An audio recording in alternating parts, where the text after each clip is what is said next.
예레미야 3장 22절에서 25절까지의 말씀입니다. 구약성경 1055면에 기록되어 있는 예레미야 3장 22절에서 25절까지의 말씀을 오늘 새벽에 함께 읽도록 하겠습니다. 천천히 22절에서 25절까지의 말씀을 함께 읽겠습니다. 배역한 자식들아 돌아오라. 내가 너희의 배역함을 고치리라.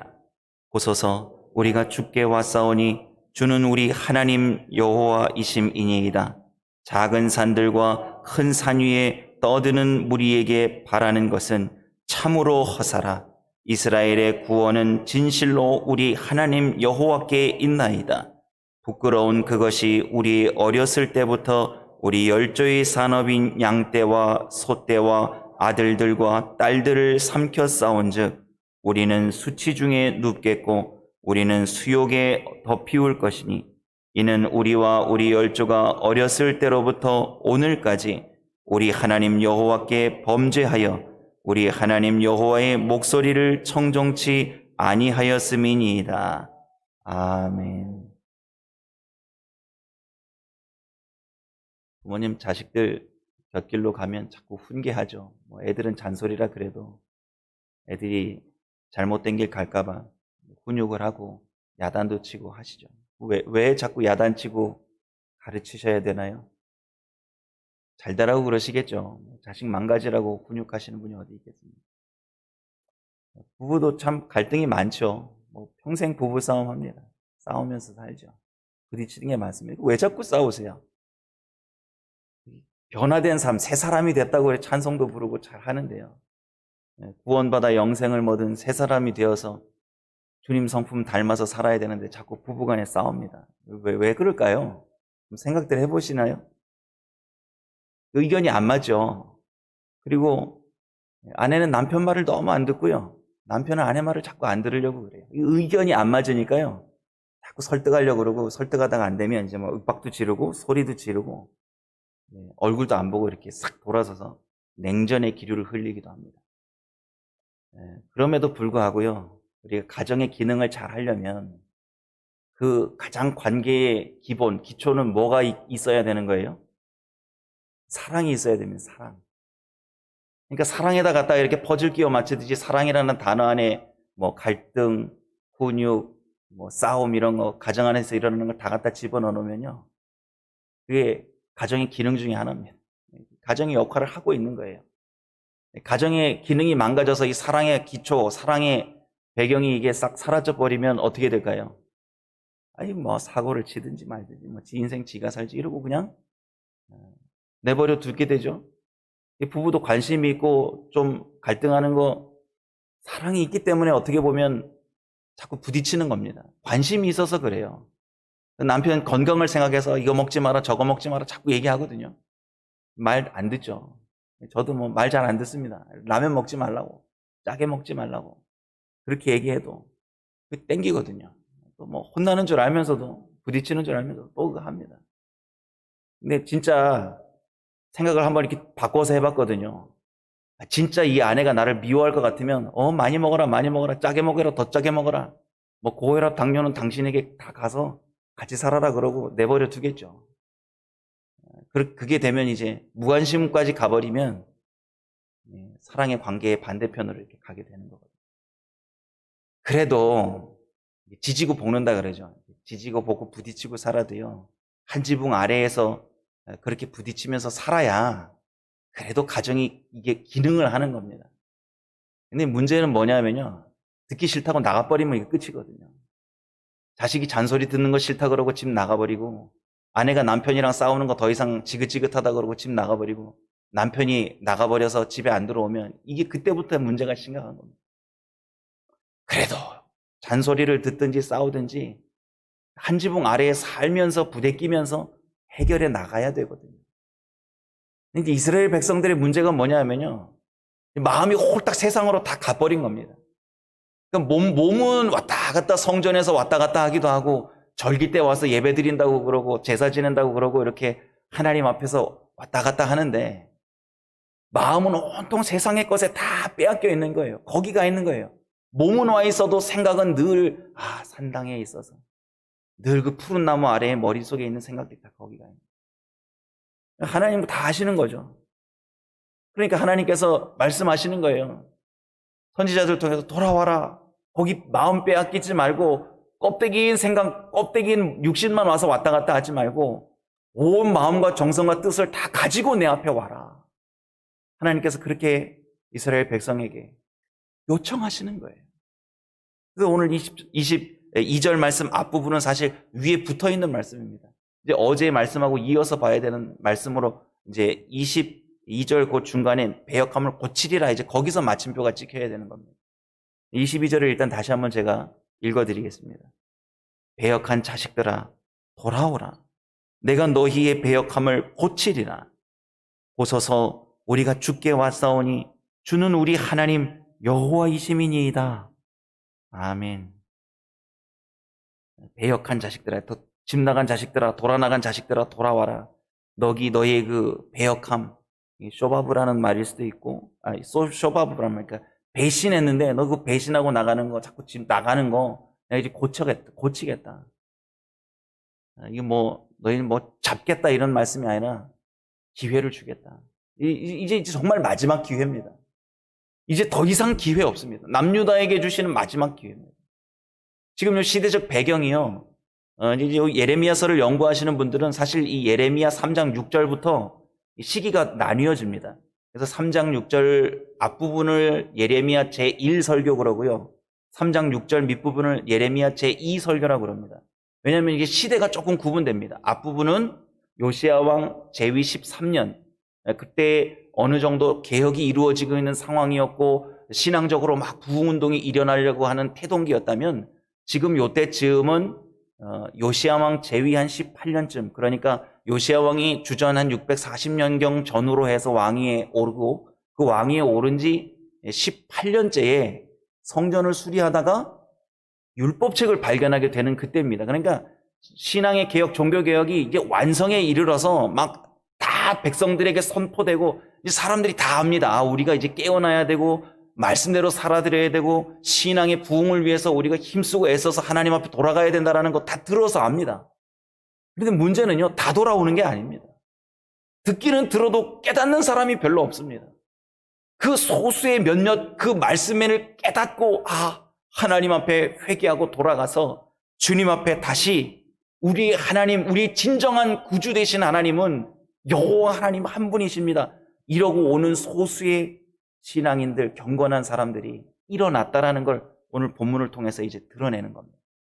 그 사람들이 이렇게 고백하는 겁니다. 보소서 우리가 주께 왔사오니 주는 우리 하나님 여호와이시니. 그러니까 하나님의 하나님 되심을 인정하고 돌아오는 거예요. 그리고 나서부터 이제 회개하는 겁니다. 어떤 회개를 하는지 한번 보겠습니다. 23절입니다. 우리 함께 한번 23절 말씀을 읽어보겠습니다. 작은 산들과 큰 산 위에 떠드는 무리에게 바라는 것은 참으로 허사라. 이스라엘의 구원은 진실로 우리 하나님 여호와께 있나이다. 아멘. 우리의 진정한 구원, 우리의 구원의 여망이 어디에 있어야 합니까? 당연히 하나님께 있어야 되는 겁니다. 어디 세상에 소망을 두고 거기에 구원이 있을 만한 것이 무엇이 있습니까? 물질 쫓아가다가 물질로 인해서 패가 망신하고 결국은 물질 때문에 망가지는 사람이 얼마나 많습니까? 그 물질이 없으면 못 살 것 같지만 물질이 내 마음에 꽉 가득 차면 그 물질이 없음으로 인하여 허망함을 알게 되고요. 그 물질이 있다가 없어지면 마음이 다 무너지고 삶의 의욕이 사라지는 사람들 많이 봤습니다. 그건 그리스도 안에 있든지 아니면 자연인이든지 상관없습니다. 우리의 머릿속과 마음속에 꽉 차서 이게 내 구원의 여망이다라고 거기에 마음을 두고 기대는 세상의 모든 것들은 우리에게 자괴감만 안겨줄 뿐입니다.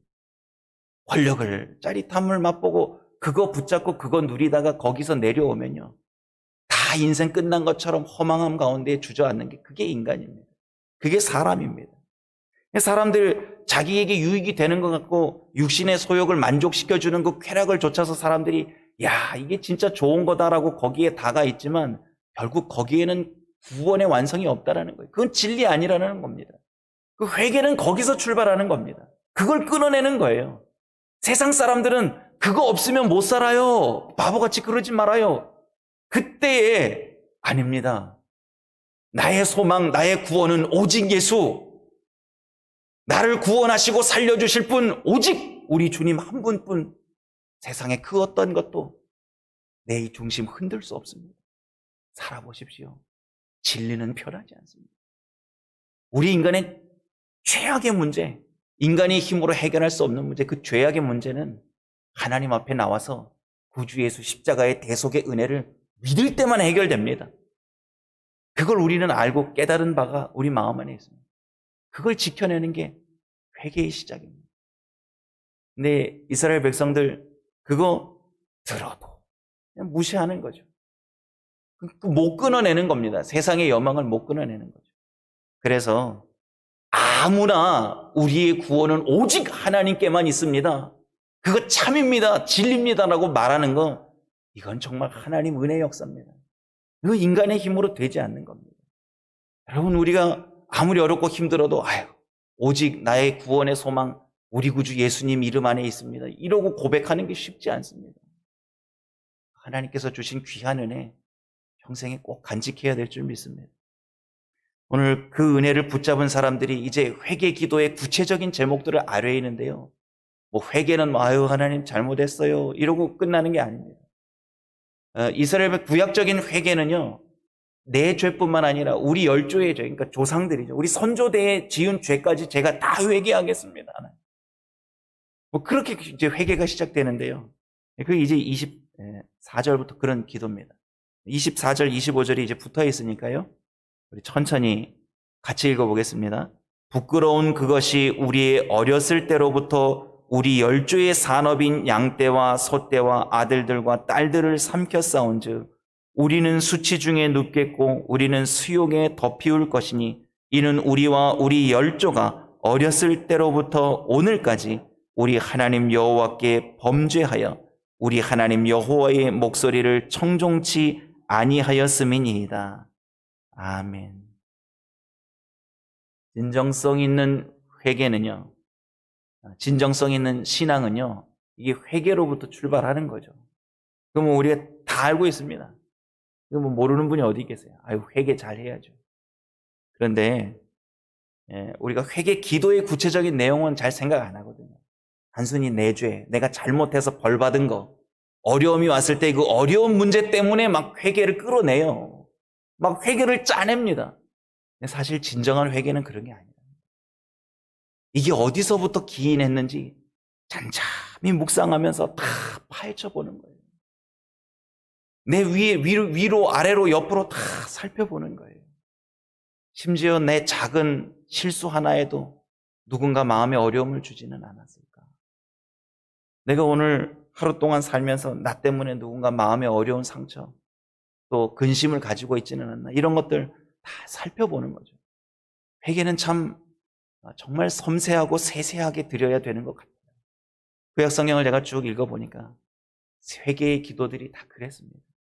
오늘 이 소수의 경건한 사람들도 여호와께 돌아오라라는 이 외침 앞에서요, 자기뿐만 아니라 자기 열조에 어렸을 때부터 지었던 죄들이 오늘까지 이르렀음에 대하여 구체적으로 하나님 앞에 이렇게 기도하는 거예요. 그리고 이제 25절 마지막 부분에 보니까요, 가장 중요한 고백을 하죠. 우리의 죄가, 가장 큰 죄가 뭐라고 고백하나요? 25절 마지막 부분, 중간 부분부터 한번 볼까요? 우리 하나님 여호와께요, 우리 하나님 여호와께 범죄하여 우리 하나님 여호와의 목소리를 청종치 아니하였음이니이다. 아멘. 이게 여호와의 목소리를 청종치 아니하였습니다. 다시 말씀드리면 하나님 말씀에 순종하지 않고 살았습니다. 우리가 이게 늘 살면서 우리 연약함 때문에 사실 뭐 쓰러지고 넘어지고 그럴 수 있습니다. 죄 안 짓고 사는 사람이 어디 있습니까? 그런 분 계세요? 나는 죄 안 짓고 삽니다. 누가 그렇게 말할 수 있겠습니까? 우리가 늘 쓰러지고 넘어지고 자빠질 때도 있습니다. 원치 않게 자빠질 때도 있습니다.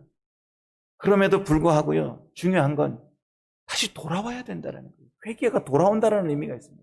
죄 짓기 전의 상태로 돌아와서 거룩한 그 상태로 다시 회귀하는 겁니다. 거기서부터 다시 출발하는 거예요. 어떻게 해요? 말씀대로 살아드리는 그 삶으로 돌아오는 겁니다.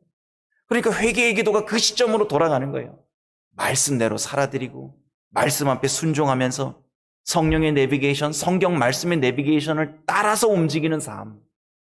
그 삶을 살아드리지 못한 게 가장 큰 죄라는 겁니다.